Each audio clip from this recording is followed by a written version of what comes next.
یہاں پر آپ بیٹھے ہو، یہاں پر ایک شیخ سے ہماری ملاقات ہوئی، اچھے بڑے عالم تھے، واللہ عالم کہاں تک درست ہے، لیکن واقعہ دل کو لگتا ہے.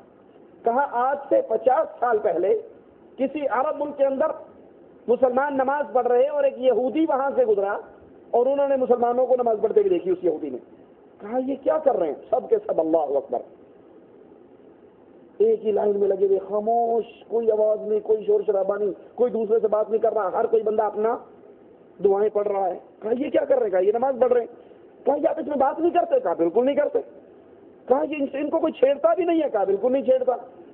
کہا ان کو کوئی مشغول بھی نہیں کرتا؟ کہا نہیں، یہ نماز کا وقت ہے، کون مشغول کرے گا، حرام ہے بول چال. کہا میں ان کے لیے ضرور کوئی ایسی سازش کروں گا کہ ان کے اپنے ان کو تنگ کریں گے. اور وہاں سے یہ موبائل کا فتنہ چلا. مگر آپ زیادہ نہیں، 10 سال پیچھے مجھے خود یاد ہے، آج سے 10-15 سال 20 سال پہلے 1990 کے اندر لاہور میں ہم تھے، وہاں پارٹل فون آتا تھا اتنا بڑا، وہ گاڑی میں لے کے شنتا پورا گھومنا پڑتا تھا، اور وہ بھی 70-80 ہزار روپے کا. اب 70-80 ہزار روپے نہ کسی کی جیب میں ہو، نہ وہ اتنی بڑی بیماری کوئی خریدے، اور اس کے لیے بھی خصوصی آپ بڑے شہر میں داخل ہوں گے تو سگنل آئے گے. اور اب انگلی جتنے فون آ گئے، اور کتنے کے 100 روپے میں، 150 روپے میں، 200 روپے میں. سم لے لو موبائل، وہ 7 آپ کو فری دے دیں گے. اور حالت کیا ہے؟ اللہ اکبر امام نے کہا، اور اچھا یہ کیا ہے؟ اللہ کے لیے سوچو، کیا یہ یہود و نصارہ کی سازش نہیں؟ وہ نماز صحابی نماز پڑھ رہے ہیں، پہرے پہ کھڑے ہیں، ایک ساتھی سویا ہوا ہے، یہ پہرا دے رہا ہے، نماز پڑھ رہے ہیں. کافر تیر مارتا ہے، ایک تیر لگا، نماز جاری ہے. دوسرا تیر لگا، نماز جاری ہے. تیسرا تیر لگا، نماز پوری کی، سلام پھیرا. ساتھی سے کہا میری کمر پہ تیر لگے ہیں، یہ نکالنا.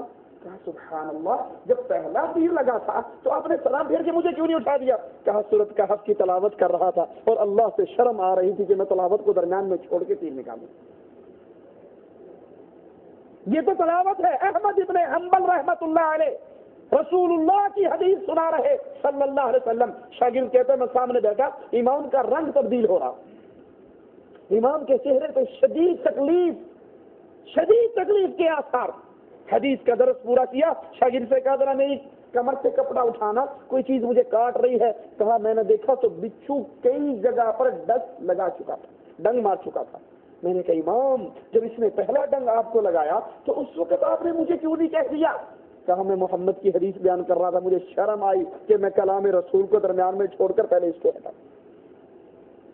یہ مسلمانوں کی نمازوں کا حال تھا، یہ مسلمانوں کی عبادت کا حال تھا. اور آج ہماری نماز میں وہ بے سکونی، اور پھر مصیبت اس وقت اور بڑھ جاتی ہے جب یہ موبائل کے اندر ساز، موبائل میں گانے، موبائل میں پورے فلموں کے ڈائلاگ، اور آپ مسجد میں کھڑے ہیں، اللہ کے گھر میں ہیں، جس گھر میں قرآن پڑھا جاتا ہے، جس گھر میں اذان دی جاتی ہے، جس گھر میں نماز پڑھی جاتی ہے، اس گھر کے اندر فلموں کے گانے گونجتے ہیں. اور بجانے والا کون ہے؟ مولوی صاحب، شاہ صاحب، حضرت صاحب، داڑھی والے بزرگ مسلمان، ماتھے بے محراب اور جیب کے اندر موبائل. اچھا میں مثال دے کے سمجھاتا ہوں. یہ ایک مسجد ہے، مسلمان نماز پڑھ رہے ہیں، مسجد کے ساتھ ایک ہندو کا گھر ہے. غور کرنا، غصہ آئے تو معاف کر دینا، نہ بھی کرو گے معاف تو چندہ تو مانگنا نہیں میں نے آپ سے. ہندو کا گھر ہے، مسجد کے پڑوس میں مسلمانوں کی نماز کھڑی ہو اور ہندو ڈھول لے کر مسلمانوں کی مسجد کے دروازے پہ آ کے ڈھول پیٹنا شروع کر دے. کیا خیال ہے، اس کو کوئی معاف کرے گا؟ اس کا سر پھوڑو گے یا نہیں؟ بولو. غصہ آئے گا. کیوں؟ دیکھو جی گستاخ، کافر کی اتنی جرت. ادھر ہم نے اللہ اکبر کہا، امام صاحب نے قرآن پڑھنا شروع کیا، سورۃ فاتحہ کی تلاوت شروع کی، اور ادھر یہ ڈھول پیٹنے کے لیے آ گیا.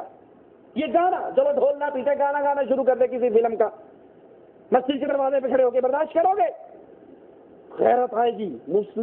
یہ مسلمانوں کی جذبات سے کھیل رہا ہے. ہماری مسجد میں ایک ہندو کھڑے ہو کر گانے گا رہا ہے، اس کا گردن کاٹ ڈالوں گا. اتنا غصہ آئے گا. اور اب مولوی صاحب آپ کے موبائل میں جب گانا بجتا ہے، آپ تو ہندو کے مقام پہ خود بیٹھے ہوئے ہو نا، ہندو یہ کام کرے تو سر پھاڑنے کے لیے تیار. اور جب دکان پہ جا کر کہتے جی جو فلاں فلم کا فلاں جو گانا ہے نا ذرا وہ ڈاؤن لوڈ کر دے, 10 ریال لے لیں کوئی حرج نہیں, لیکن بس گھنٹی بجے تے وہ گانا آوے تے سین سامنے آوے تے ٹھنڈ پائیں گے.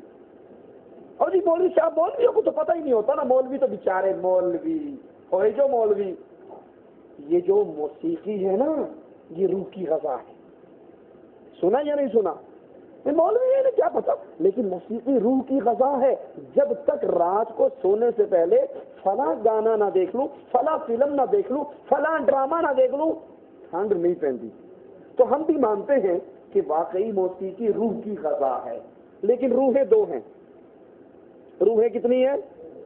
2 روحیں ہیں. کون کون سی؟ ایک خبیث روح اور ایک نیک روح, ایک جنتی روح اور ایک جہنمی روح. جس روح کو گانوں سے, ساز اور موسیقی سے ٹھنڈ پڑتی ہو, وہ خود فیصلہ کر لے اس کی روح نیک ہے یہ بدماش ہے. کیونکہ نیک روحوں کے بارے میں قرآن کیا کہتا ہے؟ سکون کس چیز سے ملتا ہے؟ اللہ کے ذکر سے. نبی صلی اللہ علیہ وسلم کو پریشانی ہوتی, فوراً بلال سے کہتے بلال آزان دو, بلال آزان دو.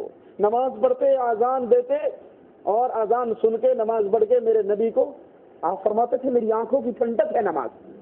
تو اللہ کے لیے ہر اس بھائی کو, اللہ کے لیے اللہ کا واسطہ دے کر کہتا ہوں, جس کے جیب میں موبائل ہے وہ اللہ سے ڈر جائے. اپنے موبائل کے اندر سادہ بیل, بغیر موسیقی, بغیر گانے, بغیر ساز کی بیل رکھے. ایک تو وہ خود گنہگار ہے, موسیقی اس میں ریکارڈ کر کے, گانے والی ٹون ریکارڈ کر کے, اور پھر معاملہ اس سے خطرناک ہو جاتا ہے. آپ نماز میں ہو, آپ کے موبائل پہ گانا بجتا ہے, آپ کو نہیں پتا, آپ کے ساتھ نماز پڑھنے والا ہو سکتا ہے آپ کے لیے بد دعا کر رہا ہو کہ اللہ اس کا بیڑا غرق کر, اس نے میری نماز خراب کر دی. کر سکتا ہے یا نہیں کر سکتا؟ وہ کتنا بڑا بد نصیب ہے جو مسجد میں گیا تو رحمتیں لینے کے لیے اور ساری جماعت نے اس کے لیے بد دعا کر دی ہو. اس لیے بہتر ہے موبائل کو مسجد میں داخل ہوتے ہی سائلنٹ کر لو.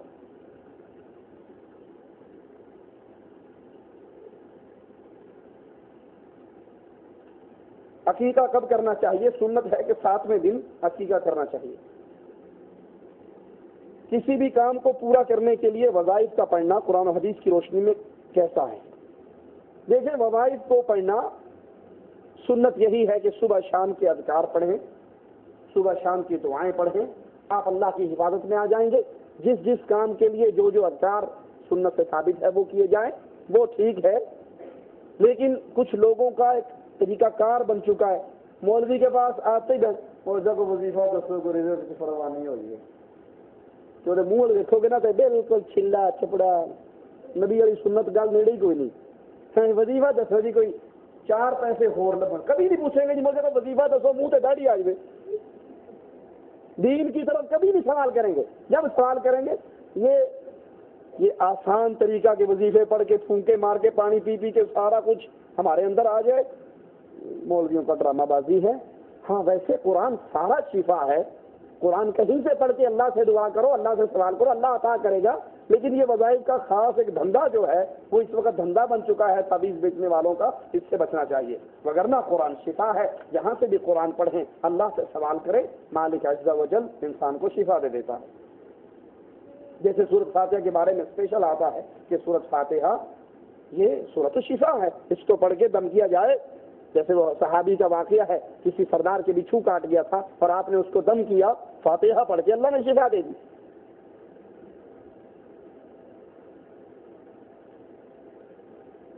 ایک آدمی نماز پڑھتا ہے لیکن جماعت کھڑی ہونے کے بعد اٹھتا ہے, وضو بناتا ہے, اکثر 1-2 رکعتیں اس کو ملتی ہیں, تکبیر اولیٰ فوت ہو جاتی ہے, تو یہ خیر کثیر سے محروم ہے.